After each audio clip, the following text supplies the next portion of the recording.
Well, preparation for reopening is also underway at the island at Pigeon Forge. The announcement made today. Some retail shops and restaurants will be open as soon as tomorrow. The rest of them opening Friday. WATE 6 on Your Side reporter Madison Keevy joins us now in the studio. Madison, so good to see you.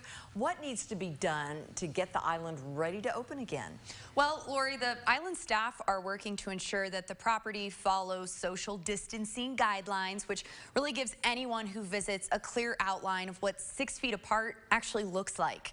The process is happening today, and staff are actually moving the island's outdoor chairs, you might know and love, at least 6 feet apart, which will then limit the number of people in one area there around the water display at the center of some of those shops. From there, individual retail and restaurant owners are working inside their businesses to sanitize from top to bottom, setting up hand sanitizer stations, and even marking inside their stores where to stand to keep that distance.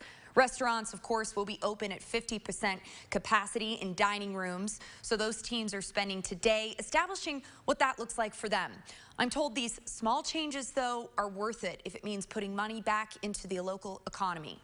To be quite candid, I don't think many people can hold on much longer. I think this has come to a point where we're going to need to open up, and we've got guidelines to start those processes from the governor's office, and we're grateful for those. And we have 23 acres, and the grass does not stop growing, no matter whether there's business or not.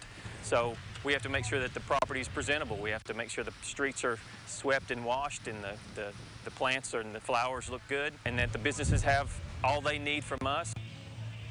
Now, the first business at the island under Lee's guidelines will reopen tomorrow. That's Mellow Mushroom, following the guidelines, of course, of 50% capacity in the dining room. Then Friday, the island retail shops will reopen, also following those guidelines. The restaurants include Paula Dean's Family Kitchen, Timberwood Grill, Cinnabon and Auntie Anne's Pretzel, and the Margaritaville Coffee Shop. But keep in mind, the hotel itself will remain closed. What won't be opening this week, the island's rides and attractions like the Ferris wheel or the merry-go-round. Those will stay closed and reopen only when state guidelines allow them to.